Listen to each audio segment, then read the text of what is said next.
So you're riding a KTM, a machine built for thrill and performance. And while you love tearing up the roads, your bike's screen, not so much. Let's get your Spartan Shield screen protector installed so your display stays as sharp as your ride. First, grab the alcohol wipe and give the screen a solid clean. Dust, fingerprints, or whatever's been collecting there, gone. Next, dry it completely with the microfiber cloth. A clean, dry screen is key to making sure the protector sticks properly. Now use the dust removal sticker to lift away any tiny particles. Yes, it takes a little patience, but skipping this step is how you end up with annoying bubbles, and nobody wants that. All right, time for precision. Peel off the Step 1 sticker to expose the adhesive side of the protector.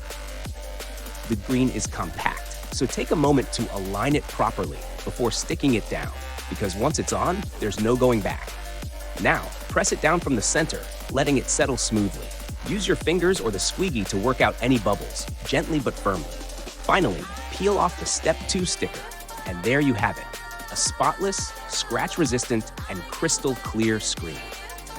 Your KTM's display is now fully protected and ready for the ride ahead. No scratches, no glare, just a clean, crisp view every time you hit the throttle. Enjoy the ride.